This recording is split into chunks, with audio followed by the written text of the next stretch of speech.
Welcome back to More Than Macros Radio. I'm your host, Coach B, and today we're going to talk a little bit about maintenance, and or maybe what I could say is like more of the predictors of weight loss success. A lot of the time, clients will say that they feel like they're broken or that somehow or another they can never actually lose weight. That they've tried everything and nothing's working, and they want to blame their metabolism, right?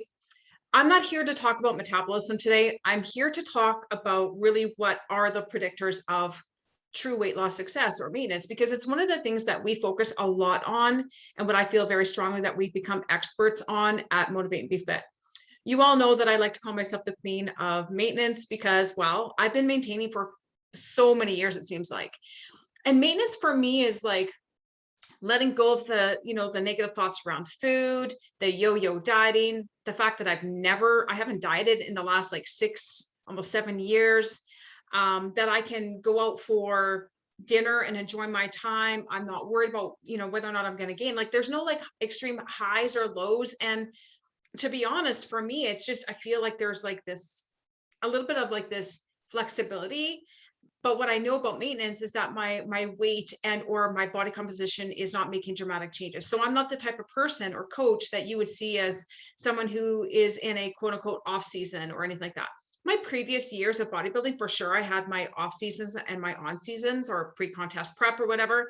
But for regular life, and what I want to share with you guys is that maintenance for myself and what could be for you is just really experiencing these, like a regular lifestyle. I don't know how else to put it, but that all being said, there are predictors of weight loss success. And a lot of these things is, what I'm about to mention is why I am successful in my own maintenance phase, and why I've been successful after my previous years of dieting, but also the tools that we often talk about in our one-on-one coaching, as well as our group coaching here at MBF.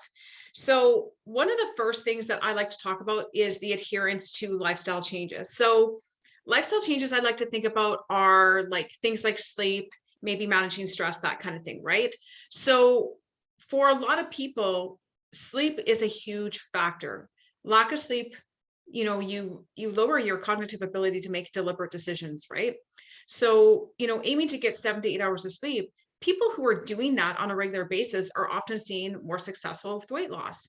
But let me be clear, when I'm listing all of this stuff, it's a combination of probably a few of these things, not just one single thing. When I say sleep is more associated, it's because people are in a better frame of mind. They, if you think about it, like your brain is rested, therefore you have a greater ability to make a more deliberate decision. Like, I mean, I know what it's like to be super, super tired. I remember back when I was, a first-time mom and how sleep deprived I was, and choosing food or going for an exercise program or whatever, like that was the furthest thing from my mind. I just wanted to sleep. So at the end of the day, we know that getting more sleep is really an important lifestyle modification, and adhering to that. So like we're talking like not just 1 or 2 nights a week. We want to be consistent with that. Managing stress is another one. So when we look at stress, it's kind of like pinpointing what it is that really stresses you out, because stress isn't all bad. Like let's start off by acknowledging that, because we need stress. I mean, and that's why we have mechanisms in place to help you manage it. However, sometimes it can get to a point where it's so chronic that you don't know, right? And I think that if we can label what is really true stress, things that are holding you back, again, stress can actually play a role with that mental fatigue as well, because if you're so busy and you're doing 101 different things, you don't leave a lot of room for your brain to make another, like to have like that cognitive restraint. Like it's so mentally fatigued from you having to make 101 different decisions, and then, compound that with maybe a lack of sleep because now you're so super stressed that you can't sleep. I mean, you can imagine, right? So people who experience successful weight loss tend to be people who are managing their stressors, that are learning to delegate, delay, right? I think another thing too that's really, really important, and probably the most difficult of the more like lifestyle stuff, is changing habits and behaviors. a few habits that I can specifically think about right at this moment of recording are things like eating out. So, exchanging that for making meals at home. You're less ordering in, less drinking, and even modifying the people you tend to like are drawn to. It could be habitual to just hang around with the same people all the time and kind of fall into the same things that they want to do, like their patterns. And so when you can intercept that, it tends to show up. Like maybe this is where you actually, again, like if you say no more often, you start to pay attention to what your environment is. You can start to change some of those habits, behaviors within that. And here's the thing, I will say this wholeheartedly. When people have set outcome goals, that's great. But the focus on the habits and behaviors, that adherence to those, that's why there's true success in either weight loss, specifically in that phase, and or maintenance of that phase. Okay. So long-term success really comes back to being that willingness to change. And it's hard. It's hard as fuck. I'm not going to sit here and sugarcoat this, because even for myself, there were a lot of things that I had to change, right? But I think that part of my change occurred because I was just so fucking tired of being tired and feeling like I was broken when truly I was not. I was just under recovered. People like to call it overtraining, but I was truly under recovered. I wasn't eating efficiently. I had a terrible relationship with food, with my body. There were so many things going on. I wasn't getting enough sleep. I was definitely I was super fucking stressed. If you think about the time that I spent competing, plus raising a family, running businesses, all of that was a lot, right? So I started to change all of that. And that was probably my stepping stone for a lot of where my success is today, because I've taken a lot of those changes and I've implemented them and I've kept them there. I haven't gone back because I'm tired of it, because I made everything easy enough for me to change as well as adhere to. And I think the last thing in the lifestyle thing is just simply moving more. And I'll talk a little bit about that in terms of like physical activity, but I just feel like it's important to be moving your body, and that's going to look different for everybody. It doesn't always have to be a huge workout, but working with clients, just getting them off the couch, getting them to park further away, that type of thing has really made a difference in their weight loss journey and their maintenance of that. Now, moving into like the improved eating behaviors, there are things like tracking your food, which creates that awareness around the choices that you're actually making. It's eating less processed foods. So not necessarily doing a complete overhaul, but when you're tracking your food, you recognize that maybe you don't have breakfast every day, or that you're stopping at Tim Hortons. So now you're taking that processed food or that ordering food and replacing it with an actual breakfast that you make at home, a little bit more control over the ingredients that you're putting in, that kind of thing. So those improved eating behaviors absolutely help with long-term success. Increasing fiber intake as well as protein intake. Again, you're making better choices because there's a lot more nutrient value to that. So not only are you eating more protein, and there's so many benefits to that, and fiber, but you're also getting the vitamins and minerals that do play a significant role in your overall health and well-being. Okay. And then the other, these are just a couple, like the little things that I think really do start to add up. Sitting to eat. Everyone is so fucking busy. So when you're on the go all the time, what are you actually eating? Well, let's be honest, we're stopping, we're grabbing, a Starbucks coffee because we don't, make time at home to make our coffee. And then we're grabbing whatever else is there. Maybe you are sitting in your car, but you're distracted. When I'm talking about sitting to eat, it's like you're not standing at your island. You're not just grabbing and going. You're not out the door running with food in your mouth, right? When you sit down and eat, first and foremost, it creates an environment for mindfulness. So you actually start to pay attention to what you're eating, how much you're eating, and if you actually fucking like it.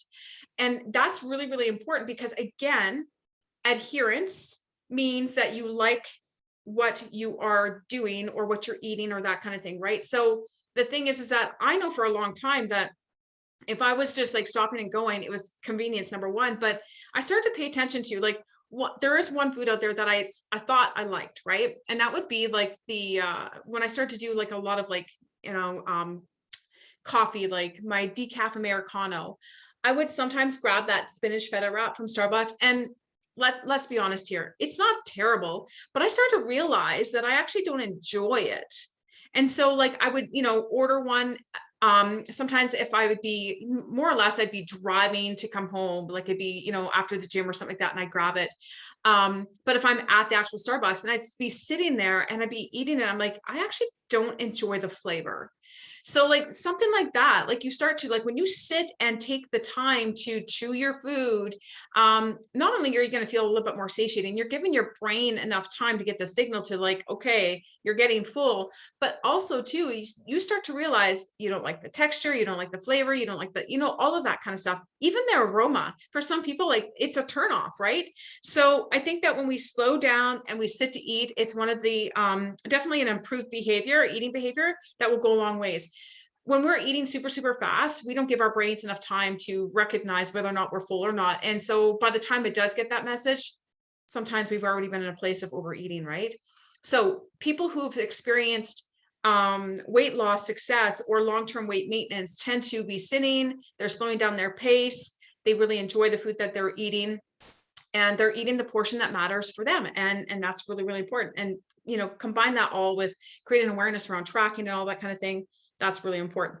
The other aspect of this is planning. So people who plan their meals in advance, or at least have an idea of what they're eating, are going to be more successful. It is a huge predictor of weight loss success because you have a plan. It's kind of like having a roadmap. You're going to get to your destination if you have a fucking map. And I don't care if you're using Google Maps or if you're using a fucking handheld map. As long as you have those directions, you're going to get there. And that's the thing. And what's really important too is like you have a map, and now you can anticipate, well, okay, well, maybe if you're using Google Maps, they're going to tell you that there's construction somewhere. Well, now you can decide, okay, well, that's like somebody saying, let's go for dinner. Now you have enough time to establish whether or not you want to go for dinner. Do you want to go a different direction? Do you want to try something different? Do you want to go out with this person? Like you have the ability to make these decisions because now you have a map of the food you've been eating on a regular basis, and you know where you can modify things without it really putting you in a place of like, I don't know, falling off track. So that's really, really important. So planning, it's not just with your food.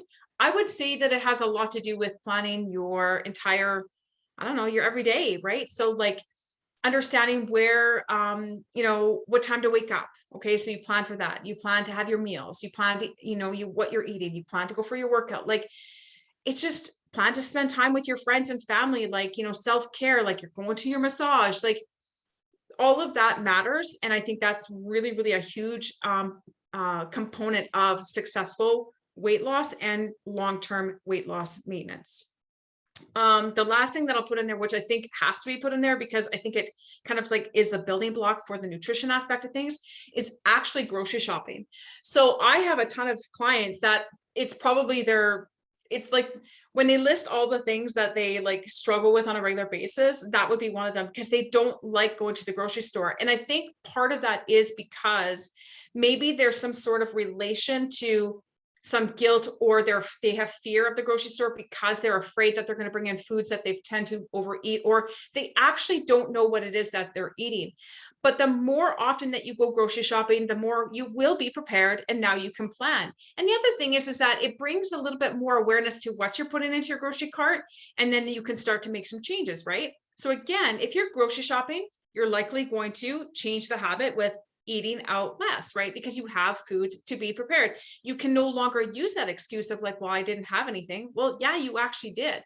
Now, of course, the follow through would be to plan and create these meals. However, when you have the ingredients, it's kind of like, okay, I'm going to go on the trip, but I didn't gas my car up. Okay, well, then how are you supposed to get there? So you need to have the fuel, right? And so like, I think grocery shopping is a real, it's a fundamental. I think it's a foundation. And yeah, you may not love it, but I think that if you could figure out what it is about grocery shopping that you dislike and figure out if there's a way to manage that. So maybe it's just the lack of time. Maybe that's where you need to time block this. Maybe you got to get a little bit better with understanding where you're spending your time. And I mean, again, that goes back to lifestyle too. You could even like when we're managing stress, like, is that a stressful component of that? What needs to change in order for you to establish a better grocery shopping experience? Okay. So again, just kind of going over the first two things is like, adherence to lifestyle changes is going to be a greater predictor of weight loss success, along with long-term weight loss maintenance, and then improved eating behaviors. Okay. Now, improved satiety promoting strategies are going to be what I kind of talked about a little bit in the eating behaviors, and that's an increase in fiber and protein. So fiber and protein both have a great thermic effect. So of course they play a role with your total daily energy expenditure, but that's not what we're talking about in weight loss success.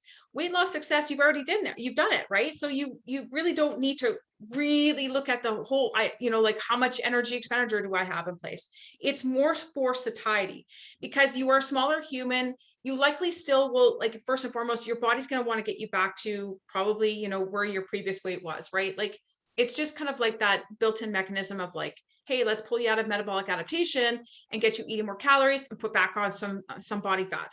Bottom line is, though, is that if you don't want that to happen, we do want to increase our calories, obviously to maintenance calories. And in doing so, we want to have satiety promoting strategies. And that means increasing your fiber and your protein. Okay.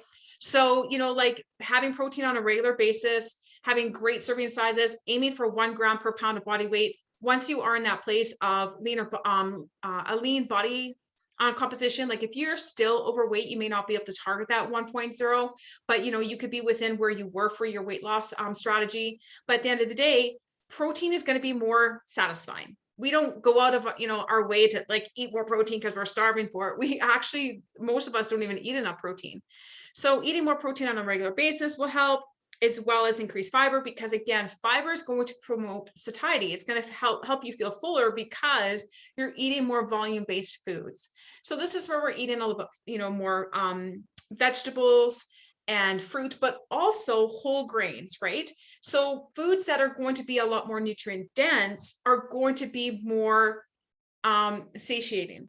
So, I mean, that still means you're eating carbohydrates. So again, like in weight loss, you might be reducing your carbs, but we want to bring them back in, right? So there's that aspect of it. The other thing is that when you're using satiety, you want to be slowing, like one of the things that will help promote satiety, is like slowing things down again. So eating,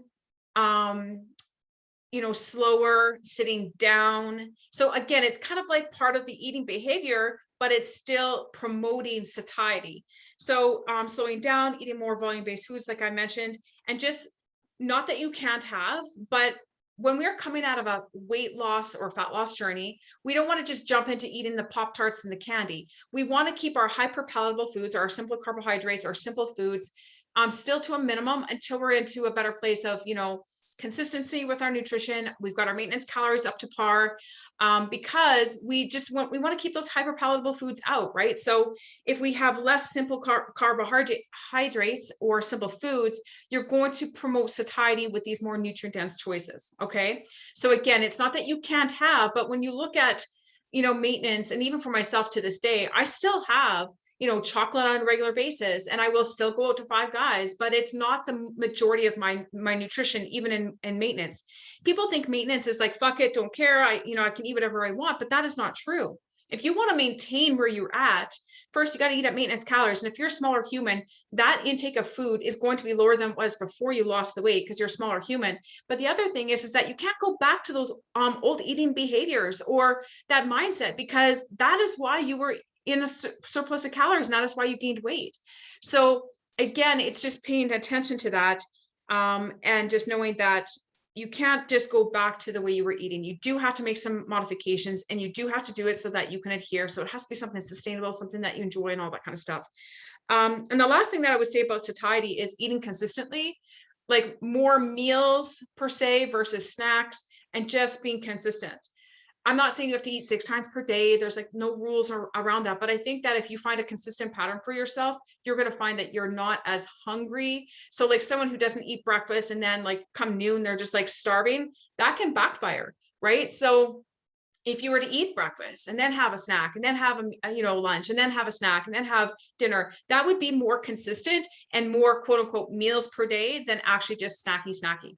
But you snackers out there, that doesn't mean your way doesn't work. It might, and I've seen it happen with a lot of people, a lot of my clients who can be snackers because of their job, and they're still okay. They are still able to maintain their weight loss. They're still able to maintain long-term, because the snacking keeps them still, they choose the snacks that are going to promote satiety, but also they are staying within their maintenance calories, therefore they're not gaining weight. Okay. Last two are going to be the increased muscle tension, retention. So basically we're not losing muscle mass, or we're building. So basically what I'm talking about here is where we're going to, you are in a better place of, or wanting to lift weights. And not only is this going to be great for you, but maintenance means that you are, like you may not be gaining muscle mass, but you're in a place of continuous, exercise intensity that you can manage because of your calories coming in. So when you're in a deficit, you don't have as many calories, right? So you may not have that intensity in the gym. Now you're in the place where you're eating a little bit more food. So use that to your advantage, right? For some of you, it can still be a place where you can put on some muscle after the weight loss journey because you might be in a slight surplus. But in most cases, it's maintaining what you have now, right? So you just want to show up at the gym and you want to have great intensity. You want to have a proper periodized program. And the best part about this is that you're eating more calories to do that. So predictors of weight loss success means you're continuing with your weightlifting. You're in the gym doing resistance training. You're maintaining muscle mass because as we age, we will begin to lose muscle mass. It's a part of aging. So we want to make sure that we're preserving that as much as possible, or we're at least trying to build. So for some of you, and I'm talking about like long-term weight loss success, and maintenance, it just means showing up 4 days a week versus the 6 days you were in there before. Okay. If you're a newbie in the gym, I don't know, right? And it depends on how much muscle mass you might have lost during your weight loss journey, because it depends, right? Like if you're someone who was contest prep or someone who did a really, really, weight, like a huge weight cut for a sport of some sort, you do risk losing muscle mass. So you want to put that mass on as soon as you can, obviously, because it'll help with shutting down hunger and everything too. But at the end of the day, maintaining that muscle mass as we age is pretty much a great predictor of weight loss success and or long-term weight maintenance, right? Because muscle mass is more metabolic. And the thing is that what I like to think about this, and there's no science behind this, but if you're going to the gym and you're lifting consistently, you would think that you would want to get better sleep. You would want to improve your stress patterns. You want to be recovered. You want to eat, efficiently for your workouts. So it's kind of like when you're showing up in the gym, you're going to show up in your lifestyle and your eating behaviors. Okay. Doesn't work for everybody, but I think if you were to switch to that mentality, you'd probably see that you're a lot more success. And the last thing is kind of like this, it's along the same lines as, just basically resistance training, but overall physical activity. So I like to categorize physical activity as just moving your body. Okay. So a lot of people think that, okay, once I'm done my weight loss journey, I don't have to exercise anymore or at the same volume. And that can be true. But the thing is that, is it the gym or is it physical activity? Right? Because when you're actually dieting, there's a good chance that your body is conserving energy, right? Because as soon as it knows that there's too much of a deficit and too much exercise going on, there's going to be a point in time. And we know with a deficit anyways, and if you're losing body mass lean body muscle mass and fat tissue, your NEAT's going to go down, your BMR will go down. At the end of the day, that means you're like kind of slower, right? Your physical activity will probably go down because you're conserving energy. So physical activity for me is just like, okay, so, maybe you're not watching TV, you are actually getting out and going for walks. You're parking further away in the parking lot. You're still taking the stairs instead of the elevator. Like you're doing those types of things to remain as physically active because it's just, plenty of exercise. Like, why not? Right?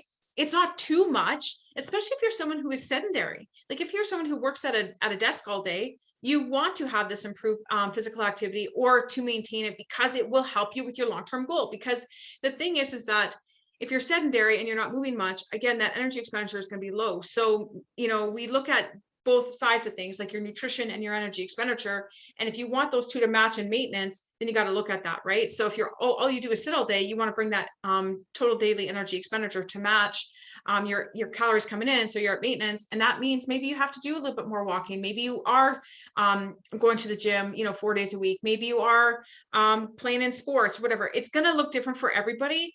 But a great predictor of weight loss success or long-term weight maintenance is maintaining physical activity.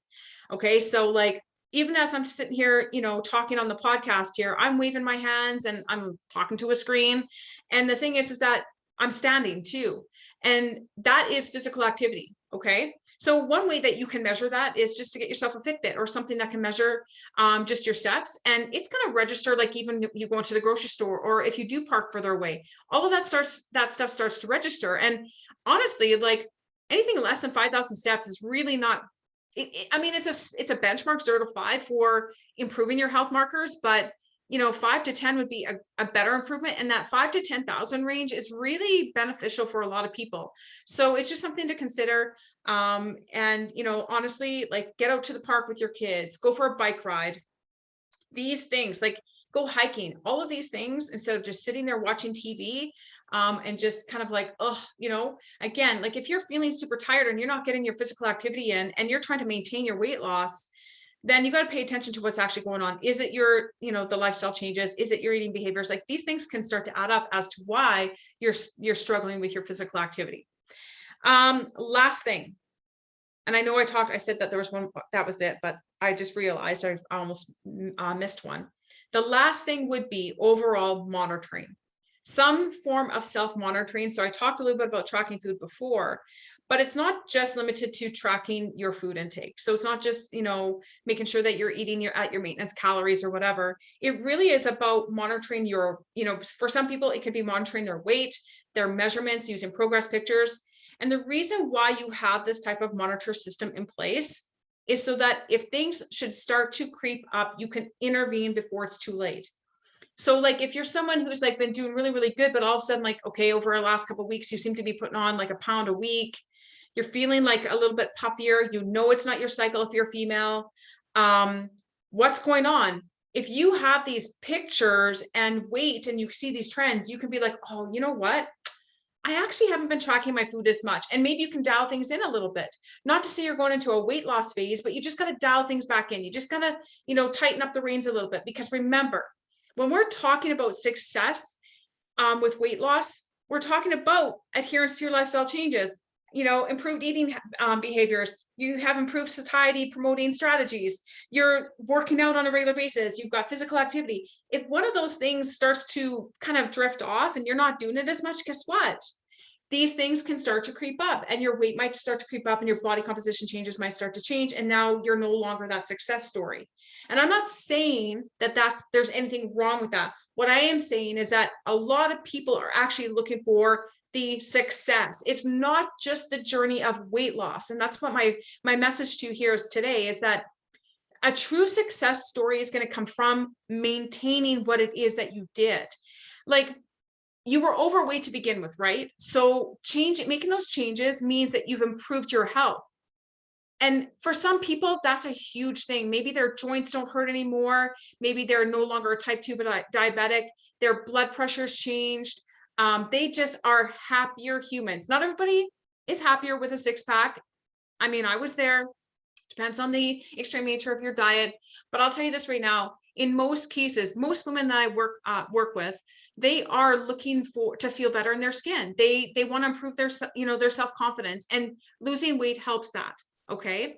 So at the end of the day, like, I mean, if you have a method to monitor all this, and if you have a method to, improve your outcome of success, then that's what you need to do. It's not just simply the weight loss aspect of it, because too often that's why people resort to fad diets. It's why they're not successful, because they're not participating in the things that matter most. And these predictors like that I'm talking about of weight loss success, it's when you flip the script, it's why people are not successful. They no longer adhere to the lifestyle changes. They did their diet, they walked away. They did an extreme nature, of it.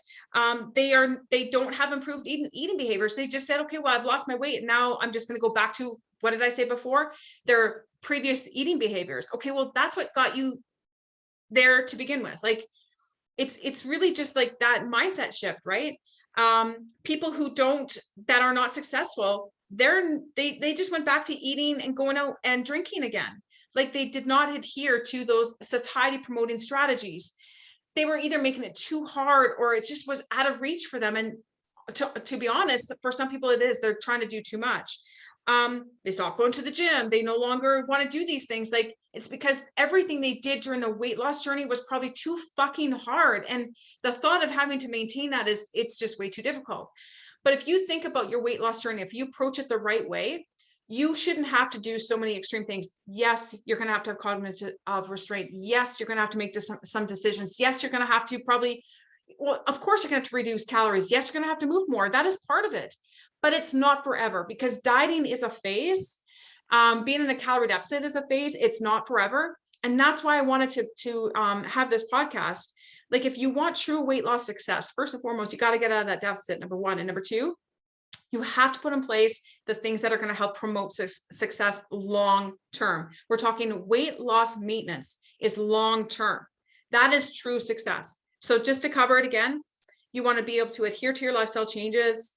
You want to be improved, eating behaviors. Okay. You want to have improved satiety promoting strategies.